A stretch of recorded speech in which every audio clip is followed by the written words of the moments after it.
అతని సహోదరులు షెకెములో తమ తండ్రి మందను మేపుటకు వెళ్ళిరి. ఎక్కడికి వెళ్ళారంటే వీళ్ళు? ఎక్కడికండి? షెకెము అనే ప్రాంతానికి వెళ్ళారట. దేనికోసం వెళ్ళారట? మందను మేపడానికి వెళ్ళారట. ఎవరెవరు వెళ్ళారట? యోసేపు యొక్క అన్నలందరూ వెళ్ళారట. ఎక్కడికి వెళ్ళారట? షెకెము అనే ప్రాంతానికి వెళ్ళారట. జాగ్రత్తగా వినాలి. హెబ్రోనుకు షెకెము ఇంచుమించు 50 మైళ్ళు, అనగా ఇంచుమించు 80-90 కిలోమీటర్లు. చాలా దూరం వెళ్ళిపోయారు. దేనికి అంత దూరం వెళ్ళారు వాళ్ళు? హెబ్రోను దగ్గరలో పచ్చికలు లేవా? హెబ్రోను దగ్గరలో మందలను మేపడానికి గడ్డి లేదా? కావలసినంత గడ్డి అక్కడ ఉంది. కానీ ఎందుకని షెకెముకు వెళ్ళారు వీళ్ళు? ఎందుకు అంత దూరం వెళ్ళారు వీళ్ళు? జాగ్రత్తగా గమనిస్తే తెలిసే సత్యమేంటి తెలుసా? 30వ అధ్యాయంలో మనం చూస్తే తెలుస్తుంది. ఏమిటి? షెకెము పాపముతో నిండిపోయిన ప్రాంతము, పాపిష్టి మనుషులతో నిండిపోయిన ప్రాంతము. అదే షెకెమునకే కదా యాకోబు కుమార్తె అయిన దీనా వెళ్ళింది. అదే ప్రాంతానికే కదా దీనా వెళితే అక్కడ ఆమె పాడు చేయబడింది. అదే ప్రాంతము ప్రజలే కదా, లేక అక్కడున్న అబ్బాయే కదా యాకోబు కుమార్తెను పాడు చేసింది.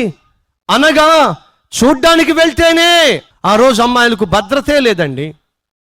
చూడ్డానికి వెళ్ళిన అమ్మాయినే పాడు చేసేటటువంటి దౌర్భాగ్యమైన మనుషులు ఆ ప్రాంతంలో నివసిస్తున్నారండి. వ్యభిచారానికి హద్దు లేదు.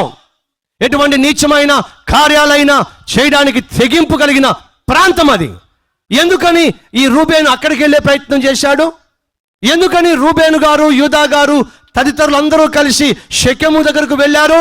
జాగ్రత్తగా మీరు పరిశీలన చేస్తే రూబేను మంచోడు కాదు, యూదా గారు కూడా మంచోడు కాదు, ఈ సహోదరులు ఎవరు మంచోళ్ళు కాదు, వీళ్ళు పాపిష్టోళ్ళు.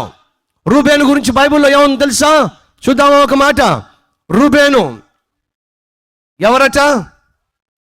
35వ అధ్యాయము 22వ వచనము.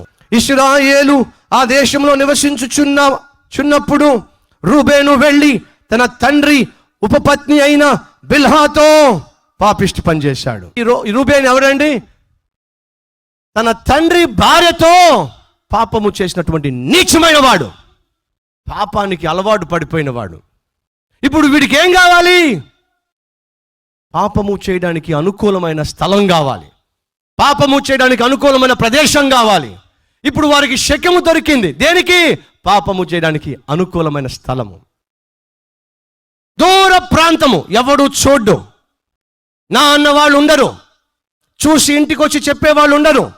కాబట్టి దూరంగా వెళ్ళిపోవచ్చు, దూరంగా వెళ్ళి ఏ పాపమైనా చేయొచ్చు. జాగ్రత్తగా బైబిల్లో మీరు చూడండి, ఎవరెవరైతే దూరంగా వెళ్ళారో అలా దూరంగా వెళ్ళిన అందరూ కూడా దేవునికి దూరం అయ్యారు. ఎగ్జాంపుల్, దేవుడు సంసోనుని పిలిచాడు.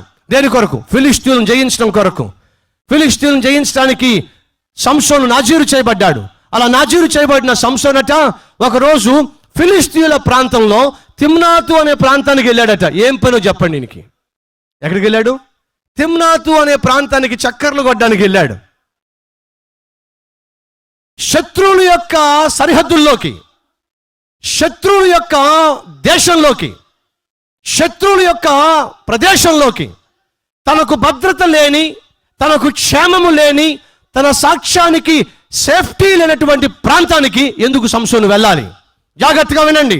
ఈరోజు వాక్యం వింటున్న నా ప్రియ సహోదరుడా, నా ప్రియ సహోదరి, అనేక సార్లు నువ్వు వెళ్ళకూడని చోట్లకి వెళ్తున్నావు.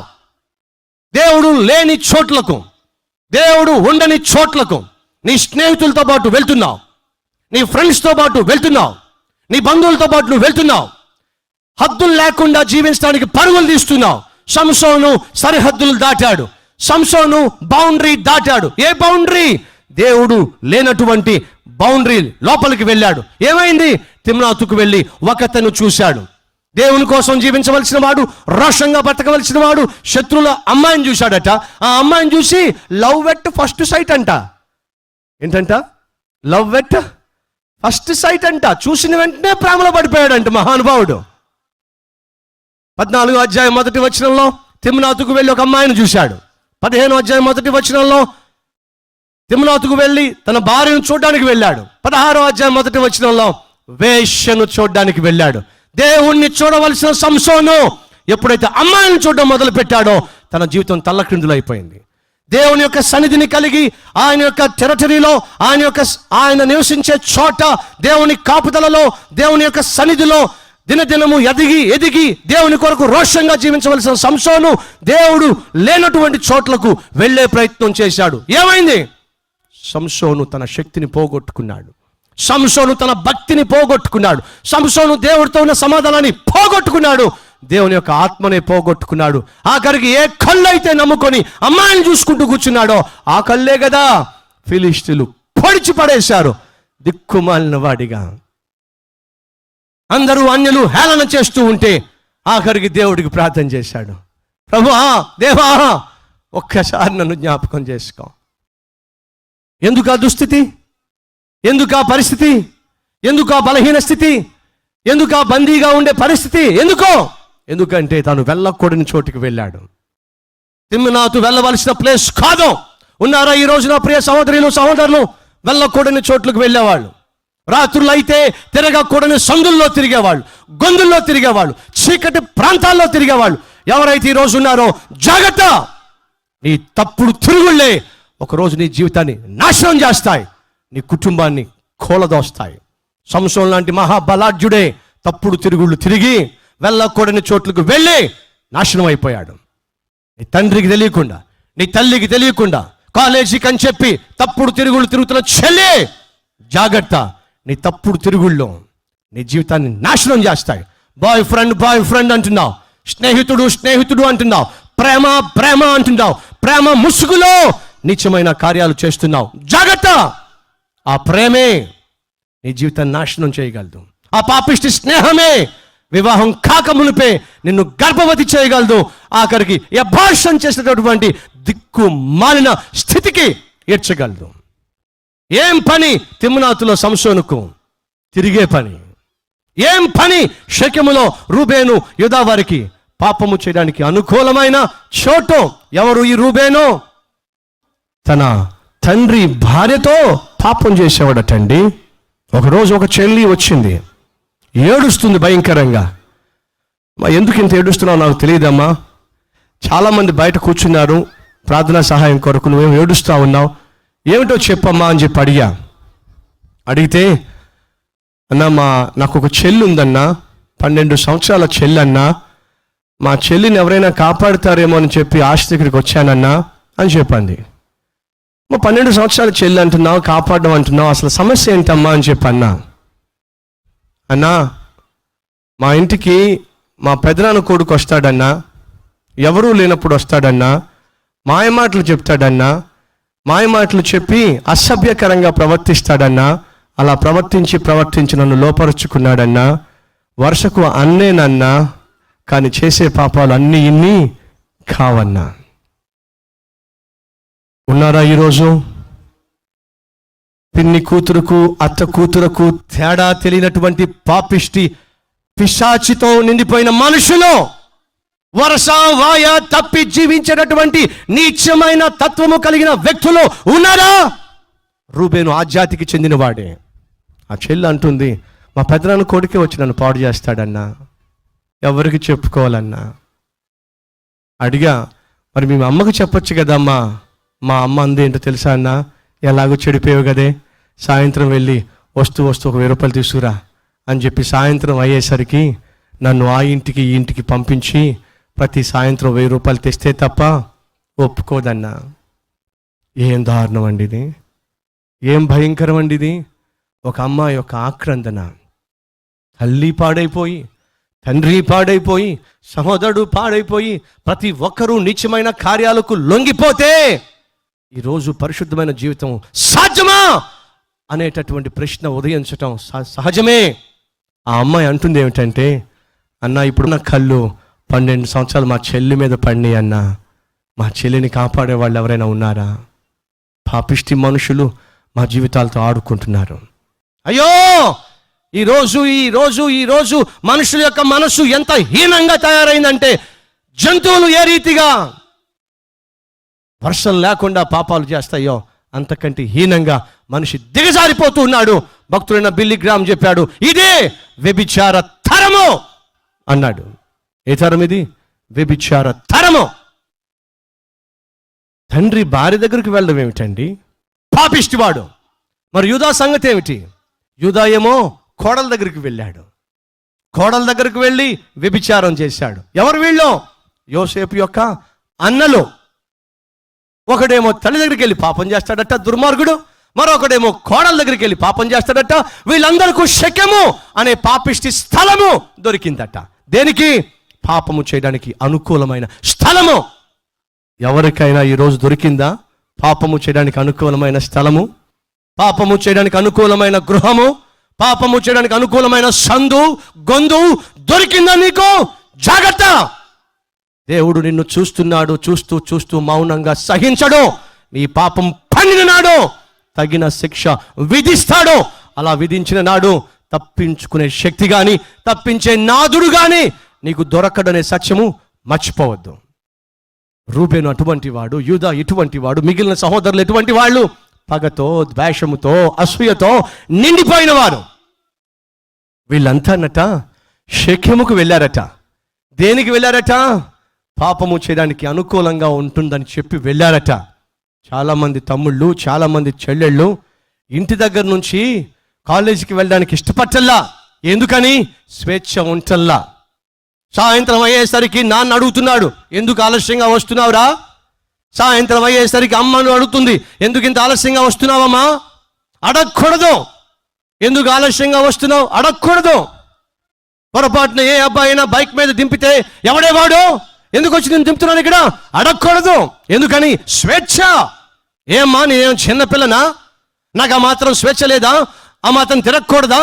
హక్కు లేదా? ప్రశ్నించేటటువంటి పాపిష్టి పిల్లలు ఎంతమంది లేరు? ఇంటి దగ్గర ఉంటే అస్తమానం అడుగుతున్నారని చెప్పి ఈరోజు ఎంతోమంది చెల్లెళ్ళు, ఎంతోమంది తమ్ముళ్ళు ఏం కోరుకుంటున్నారో? స్వేచ్ఛను కోరుకొని ఇంటికి దూరంగా వెళ్ళాలని ఆశపట్టలేదా? సహోదరుడా, సహోదరి, మీ ఊరు ఏ ఊరు? నీది ఏ ఊరు? నీది ఏ ప్రాంతం? ఎందుకని విజయవాడ వచ్చావు? దూరంగా ఉండడానికి కాదు. ఎందుకు విజయవాడ చదువుకోవాలని ఆశపడుతున్నావు? ఇంటి వాళ్ళకి దూరంగా ఉండడానికి కాదు. ఎందుకు దూరాన్ని కోరుకుంటున్నావు? నేను వేసే వేషాలు మా ఇంట్లో తెలియకుండా ఉండడానికి కాదు. షెకెముకు వెళ్ళారు. ఇంచుమించు 80-90 కిలోమీటర్ల దూరం వెళ్ళిపోయారు. దేనికి? పాపిష్టి పనులు చేయడానికి అనుకూలంగా ఉంటుందని చెప్పి. అటువంటి సహోదరులు షెకెమునకు వెళ్ళిపోయారు.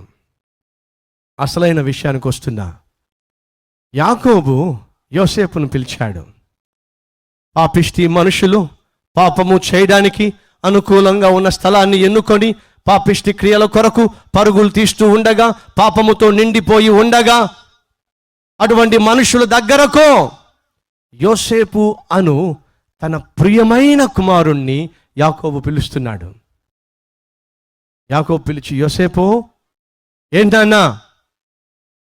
షెకెముకు వెళ్ళాలి. షెకెమునక? ఏం మాట్లాడుతున్నావు నాన్న? అది మంచి ప్రదేశం కాదు.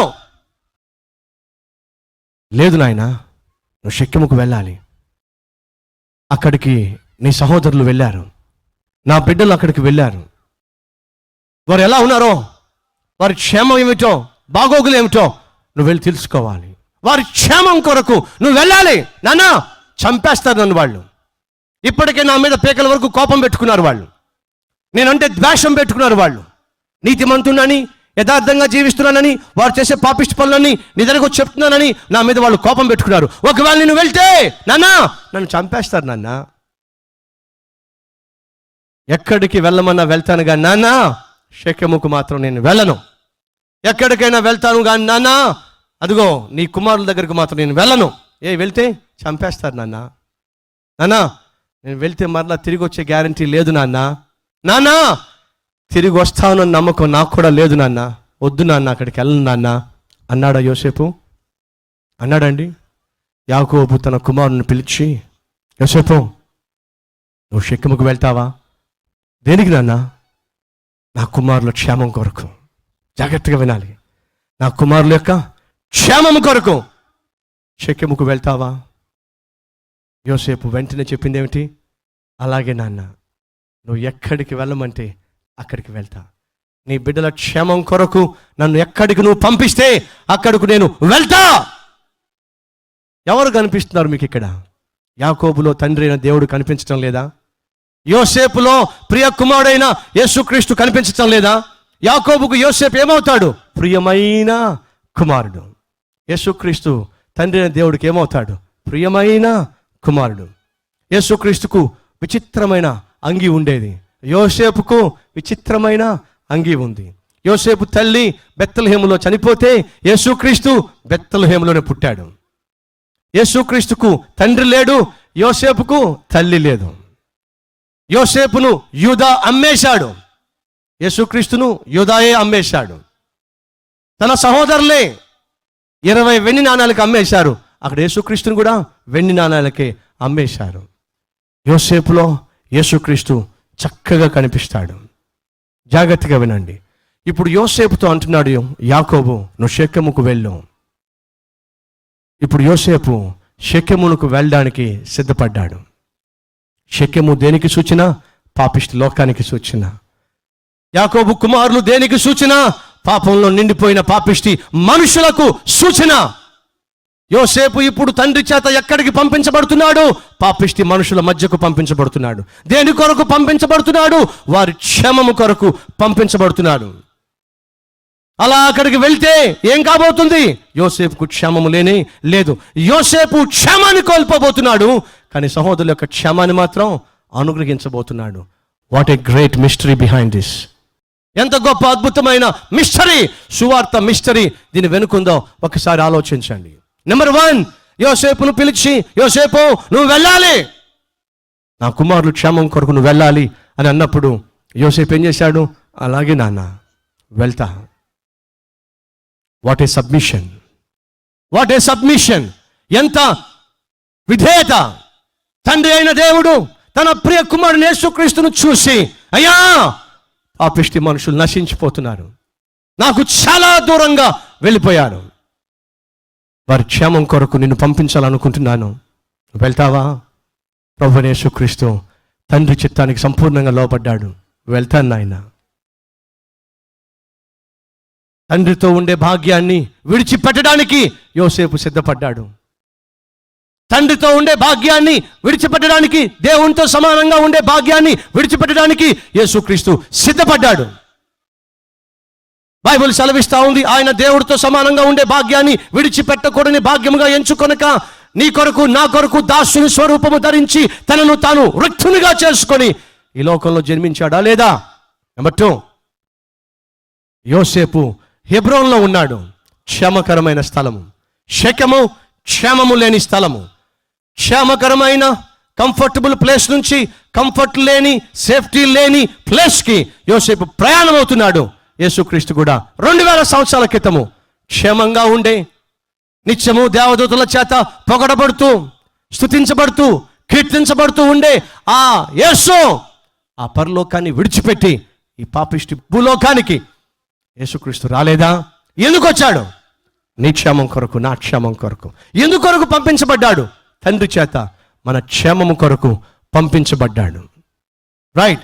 ఎప్పుడైతే యోసేపు తాను షెకెముకు వచ్చాడో, షెకెములో సహోదరులను కనుగొన్నాడా? అక్కడ వాళ్ళు ఉన్నారా? లేరండి. యోసేపుకు అక్కడ అనుకున్నది జరగల. ఎక్స్పెక్ట్ చేసినట్టుగా తన సహోదరులు అక్కడ లేరు. మరి ఎక్కడికి పోయారు? ఇంకా దూరంగా వెళ్ళిపోయారు.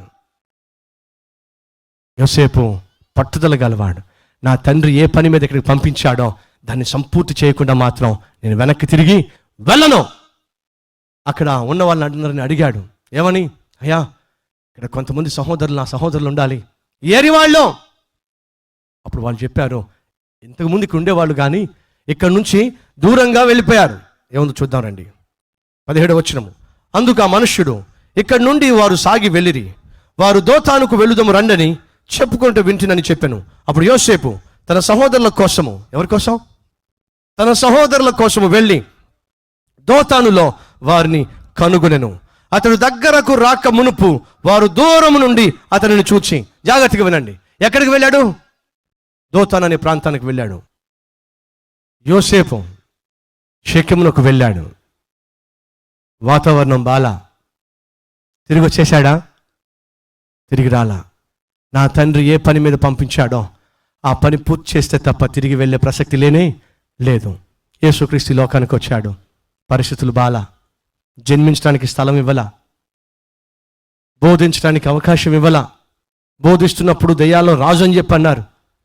దేవుని కుమారునిగా అంగీకరించలా, మెస్సయ్యగా స్వీకరించలా, వ్యతిరేకించారు, విమర్శించారు, హేళన చేశారు, మతి తప్పింది అన్నారు, పిచ్చి పట్టింది అన్నారు. తన సహోదరులే యేసుక్రీస్తును విశ్వసించలా. యోసేపు సహోదరులే యోసేపును విశ్వసించలా. తన వారే తనను విశ్వసించలా. యేసుక్రీస్తు తన వారే తనను నమ్మలా. యేసుక్రీస్తుకు యోసేపుకు చాలా పోలికలు కనిపిస్తూ ఉంటాయి.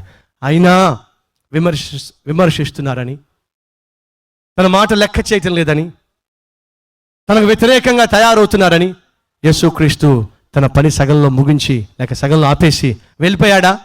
వెళ్ళలేదండి. ఆయన ఒకే ఒక కారణంతో ఈ లోకానికి వచ్చాడు. ఏమిటా కారణం? నశించిపోయిన దానిని వెదకి రక్షించాలి. నా తండ్రి నాకు ఏ పని ఇచ్చాడో ఆ పనిని సంపూర్ణంగా చేసేంత వరకు యేసుక్రీస్తు నిద్రపోలేదండి. నా తండ్రి చిత్తము చేయుటయే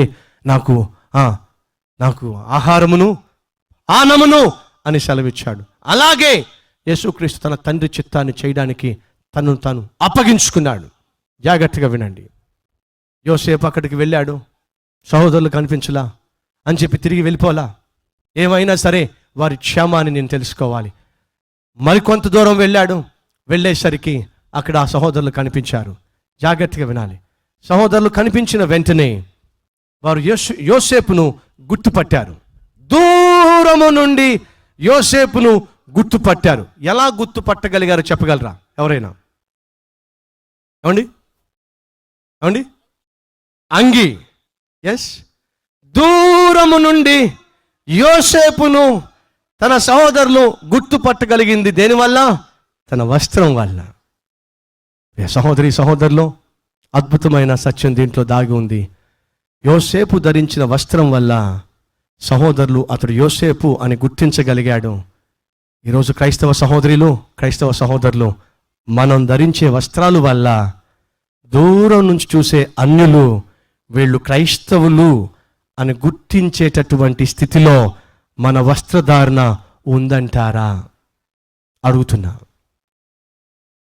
మందిరాలకే ట్రాన్స్పరెంట్ చీరలు కట్టుకుని వస్తున్నారు మహా గొప్ప స్త్రీలు. వెనకాల జాకెట్టు ఉందో లేదో కూడా తెలియదు, ఒక ముడి వేస్తున్నారు. ఎందుకమ్మా ఆ ముడి మాత్రం? అది కూడా తీసి పడేసేయండి. వెళుతుంది దేవుని మందిరానికా, బ్రోతల్ కొంపకా? ఏమిటి ఆ బట్టలు వేసుకునే తత్వం? టైట్ బట్టలు వేసుకొని, ట్రాన్స్పరెంట్ బట్టలు వేసుకొని దేవుని మందిరానికి వచ్చేది. మందిరానికి వచ్చేటప్పుడు హృదయ శుద్ధి లేకుండా బయటికి మాత్రం ఎంత గొప్ప బట్టలు. ఉన్నారా ఎవరైనా ఈరోజు? జాగ్రత్త. నీ వస్త్రధారణ నీ ఆత్మీయతను తెలియజేయాలి. మందిరానికి వచ్చేటప్పుడు ప్రియ సహోదరిలో చక్కని బట్టలు, కొత్త బట్టలు వేసుకోమని చెప్పి అంటల్లా, చక్కని బట్టలు వేసుకుని వెళ్ళండి. టైట్ ప్యాంట్లు, టైట్ స్కర్టులు తప్పు. దేవుని మందిరంలో నువ్వు ఆత్మీయుడు కనుక అదేమిటో, ఇక్కడ మోకాల మీద బట్టలు ప్యాంటు చిరిగిపోయి ఉంటుంది, ఇక్కడ చిరిగిపోయి ఉంటుంది, వెనకాల చిరిగిపోయి ఉంటుంది. వీడు మళ్ళీ అక్కడికి వెళ్ళి కొయర్లో నిలబడి పాటలు పాడుతూ ఉంటాడు. ఏమంటే సాధారణంగా మోకాళ్ళు ఎప్పుడు చిరిగిపోతాయి చెప్పండి? ఎవడన్నా బోర్లో పడితేనే కదా. వీడు అడ్డమైన చోట్ల బోర్లో పడిపోయినాడు. వీడికి ఎందుకు చెప్పండి కొయర్లో సాంగ్స్? వీడికి ఎందుకు చెప్పండి సేవలో పాలు పంచుకునే భాగ్యం? అడుగుతున్నా. ఆడవాళ్ళు రింగులు పెట్టుకుంటారు, పాపం వాళ్ళకు ఓకే. ఇదేమిటి ఈరోజు మగవాళ్ళు కూడా రింగులు పెట్టుకుంటున్నారు, ఆ డింగోళ్ళు. ఇది నేను మాట్లాడుతుంది క్రైస్తవ సహోదరుల గురించి, క్రైస్తవులు కాని వారి గురించి కాదు. నేను బోధించే ఈ బోధ క్రైస్తవుల కొరకు. ఒక క్రైస్తవ బోధకుడిగా క్రైస్తవ సమాజాన్ని ప్రక్షాళన చేయడానికి ప్రతి సేవకుడికి హక్కు ఉంది కనుక వాక్యానుసారంగా తెలియజేస్తున్నా. సోదరుడా, అడుగుతున్నా, నీకెందుకు చెవిపోగు? ఒకరోజు మా ఇంటికి నా బట్టలు కుట్టడానికి ఒక వ్యక్తి వచ్చాడు. వాడు వచ్చి ఆదులు తీసుకుంటున్నాడు. మా అబ్బాయి చూస్తూ ఉన్నాడు.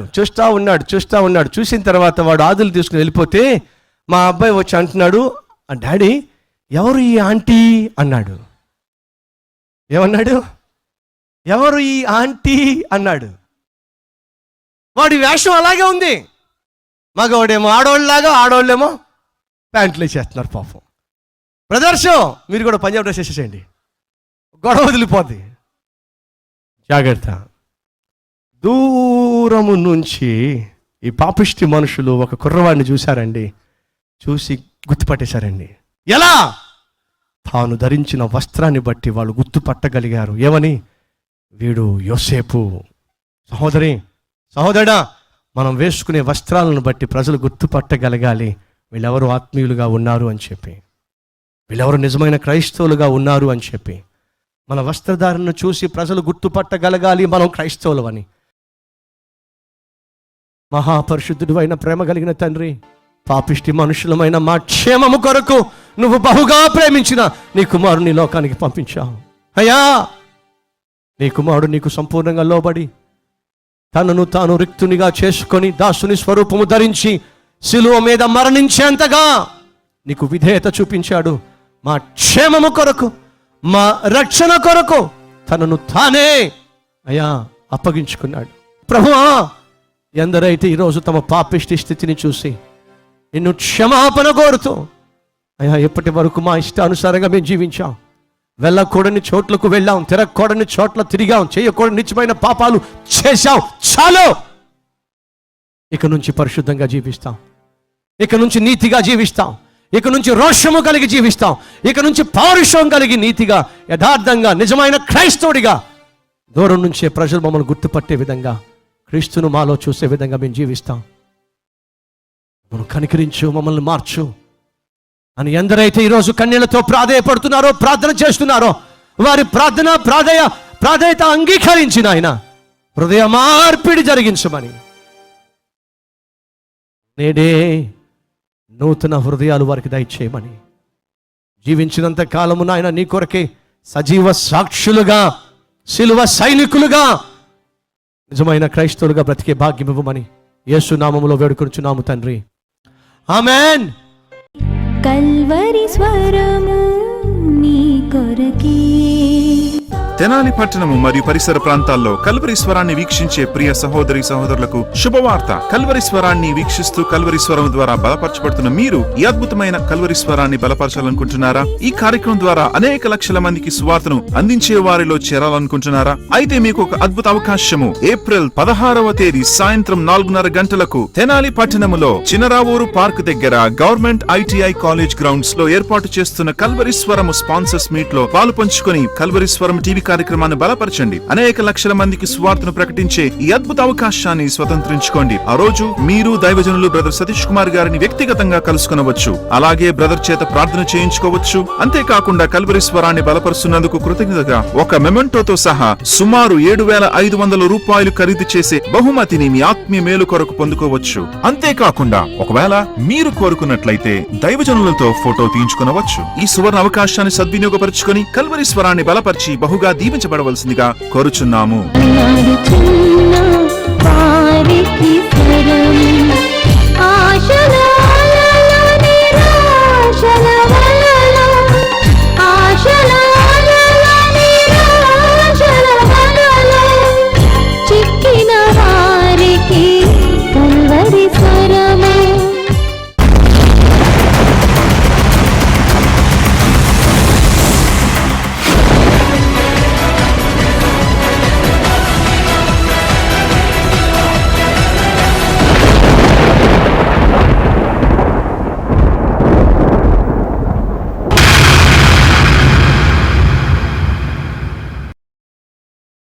మా address Calvary, post box number 30, Kukatpally, Hyderabad 72.